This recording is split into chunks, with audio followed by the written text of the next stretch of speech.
La tienda de comestibles de Frank Wilson había servido al vecindario durante décadas. Cuando 3 desconocidos comenzaron a exigir dinero de protección, el anciano tendero esperaba que eventualmente lo dejarían en paz. Una noche, mientras los matones lo acorralaban, exigiendo $500, Frank hizo una llamada desesperada. Cuando la campanilla sonó 20 minutos después, las sonrisas burlonas en los rostros de los matones desaparecieron instantáneamente. En el pequeño pueblo de Oak Ridge, ubicado entre altos robles y casas familiares, se alzaba una modesta tienda de comestibles de esquina. Durante 40 años, Frank Wilson había sido el corazón palpitante de este establecimiento, abriendo las puertas a las 6 en punto cada mañana, sin falta. A los 72 años, sus manos una vez fuertes ahora mostraban la evidencia retorcida de la artritis, y su espalda había desarrollado una ligera joroba por décadas de abastecer estantes y transportar inventario. Pero la edad no había disminuido el espíritu de Frank. Conocía a cada cliente por su nombre, recordaba los cumpleaños de sus hijos y entendía cuando las familias necesitaban un poco más de tiempo para pagar. Su tienda no era solo un negocio, era una piedra angular de la comunidad donde los vecinos se reunían, compartían noticias y encontraban una cara amiga durante tiempos difíciles. Los problemas comenzaron hace 6 meses, cuando el almacén abandonado al otro lado de la calle repentinamente mostró nuevos signos de vida. Los trabajadores iban y venían, pero Frank notó a 3 jóvenes que parecían diferentes al resto. Entraban en su tienda y miraban alrededor como si estuvieran observando algo. Al principio, compraban artículos pequeños, bebidas energéticas, cigarrillos y algún billete de lotería ocasional. Pero pronto, sus visitas adquirieron un tono diferente. Se demoraban junto a la caja registradora, haciendo comentarios ociosos que llevaban amenazas veladas.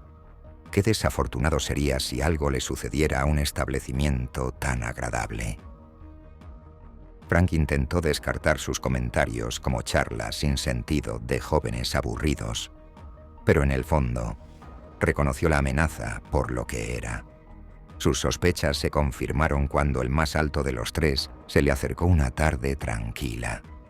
Le explicó que por una pequeña tarifa de $20 a la semana, podrían asegurarse de que su tienda permaneciera a salvo de cualquier incidente desafortunado. Dinero de protección. Frank había oído hablar de tales esquemas, pero nunca imaginó que se convertiría en un objetivo. Con renuencia, entregó el primer pago, esperando que fuera suficiente para que lo dejaran en paz. Pero como un depredador hambriento que prueba sangre, sus demandas solo crecieron. $20 se convirtieron en 40, luego 60. Cuando la cantidad saltó a $100 semanales, Frank finalmente se negó. Sus pequeños márgenes de ganancia no podían sostener tales pagos, y décadas de trabajo duro le habían enseñado a mantenerse firme. Los hombres se fueron sin decir una palabra ese día. A la mañana siguiente, Frank llegó para encontrar su camioneta de reparto vandalizada. Las 4 llantas rajadas y las ventanas destrozadas. Frank llamó a la policía. El joven oficial que respondió tomó fotos, llenó un informe y habló palabras comprensivas. Pero cuando Frank explicó sus sospechas sobre quién era responsable, los ojos del oficial se movieron nerviosamente hacia el almacén. Sugirió que Frank podría considerar vender el negocio y jubilarse. Otros dueños de tiendas en el área comenzaron a susurrar historias similares, accidentes misteriosos, demandas crecientes de dinero de protección, informes policiales que no llevaban a ninguna parte. Algunos ya habían cerrado sus negocios, otros pagaban en silencio. Nadie quería hablar abiertamente, temiendo represalias. Las opciones de Frank se estaban agotando. No había hablado con su hijo Michael en años, no desde su discusión después del funeral. Los amigos del vecindario ofrecían simpatía, pero mantenían su distancia, temerosos de convertirse ellos mismos en objetivos. ¿Era así como terminarían 40 años de servicio a la comunidad? Frank se preguntaba mientras contaba las escasas ganancias del día el martes por la noche. La campana sobre la puerta tintineó mientras se preparaba para cerrar. Al mirar hacia arriba, su corazón se hundió cuando los 3 hombres entraron, esparciéndose por la pequeña tienda con precisión practicada. El líder se acercó al mostrador mientras sus compañeros bloqueaban la salida y comenzaban a tirar artículos de los estantes. Su mensaje no necesitaba palabras. Esto era una escalada, una demostración de poder. Frank se mantuvo firme detrás del mostrador, aunque sus manos artríticas temblaban ligeramente mientras se agarraba al borde para apoyarse. El líder se inclinó hacia adelante, invadiendo el espacio personal de Frank. Explicó que Frank ahora debía $500, lo que llamó una deuda acumulada, más penalizaciones por negarse a pagar sus tarifas de protección. La cantidad solo aumentaría si continuaba resistiéndose o contactaba a la policía nuevamente. Pero mientras metía la mano en su bolsillo, sus dedos rozaron su teléfono. Se le ocurrió un pensamiento, quizás no una solución, pero un acto final de desafío. Con movimientos deliberados que desmentían su miedo, Frank sacó su teléfono. Los matones observaban con expresiones divertidas, asumiendo que estaba sacando dinero en efectivo o quizás una llave escondida de una caja fuerte. En cambio, Frank se desplazó hasta un contacto al que no había llamado en años. Presionó el nombre y activó el altavoz. Los matones intercambiaron miradas confusas, claramente sin entender lo que estaba haciendo el anciano. Una voz preocupada respondió, preguntando qué pasaba. Frank pronunció el nombre de su hijo, Michael, y dijo que necesitaba ayuda en la tienda. La simplicidad del mensaje llevaba el peso de años de palabras no dichas entre padre e hijo. Los matones se rieron abiertamente de la llamada desesperada de Frank. Uno de ellos mencionó que los policías locales ya estaban en su bolsillo. Otro se burló diciendo que no estaban preocupados por algún hijo al que podrían manejar fácilmente. El líder incluso sugirió que esperarían a que llegara este Michael. Siguieron 20 tensos minutos. Los hombres se volvieron cada vez más agitados, continuando saqueando la tienda mientras Frank se sentaba en silencio en un taburete, viendo cómo décadas de trabajo eran destruidas. Deliberadamente rompían artículos frente a él, dejando claro que estaban dispuestos a esperar a que su hijo llegara solo para demostrar completamente su poder sobre la familia Wilson. Cuando los faros destellaron a través de la ventana frontal, los matones apenas levantaron la vista. La campana sobre la puerta sonó una vez más. Los 3 hombres se volvieron casualmente, quizás esperando a otro residente anciano al que pudieran intimidar.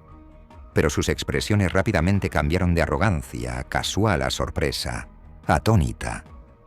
Michael Wilson entró no con ropa casual como los matones podrían haber esperado, sino con el uniforme impecable del departamento de policía de la ciudad.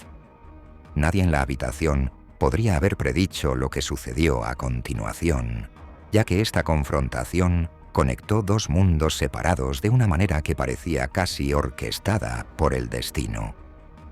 Los ojos de Michael se ensancharon en reconocimiento, mientras escaneaba los rostros de los 3 hombres. Estos no eran criminales aleatorios atacando a su padre distanciado. Eran los mismos miembros de la pandilla cuyas fotografías estaban pegadas en su tablero de investigación en la comisaría. Durante meses, Michael había estado trabajando como detective en la división de crimen organizado, construyendo un caso contra un anillo de extorsión operando en todo el distrito. Los matones se apresuraron hacia la salida, pero Michael no había venido solo.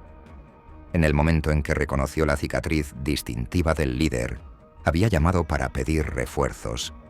Los coches de policía se detuvieron afuera, bloqueando todas las posibles rutas de escape. La operación de captura que Michael había estado orquestando durante casi un año se había alineado coincidentemente con la llamada desesperada de su padre pidiendo ayuda. Mientras los oficiales se llevaban a los hombres esposados, padre e hijo permanecieron en un silencio atónito en medio de los escombros de la tienda. La verdad emergió gradualmente entre ellos. El traslado de Michael al departamento de policía de Oak Ridge hace 6 meses no fue coincidencia. Había estado rastreando este anillo de extorsión que tenía como objetivo pequeños negocios en todo el distrito, pero nunca se dio cuenta de que su propio padre se había convertido en una víctima. En los días siguientes, la evidencia del caso de Frank ayudó a los fiscales a conectar a estos matones con una red criminal más grande que había estado aterrorizando a pequeños negocios. Se realizaron arrestos en varios niveles de la organización y el vecindario lentamente recuperó su sentido de seguridad. Más importante aún, padre e hijo reconstruyeron su relación. Michael comenzó a pasar por un café cada mañana antes de su turno, compensando los años perdidos entre ellos. Su prueba compartida había derribado muros que el dolor había construido, permitiéndoles redescubrir la profunda conexión que siempre habían compartido bajo sus diferencias. Frank continuó dirigiendo su tienda, aunque ahora con ayuda ocasional de Michael en sus días libres. A veces, las llamadas de ayuda más inesperadas traen las resoluciones más inesperadas. ¿Y tú? Si te enfrentaras a la intimidación y amenazas a algo que has construido durante toda una vida, ¿te mantendrías firme o te alejarías?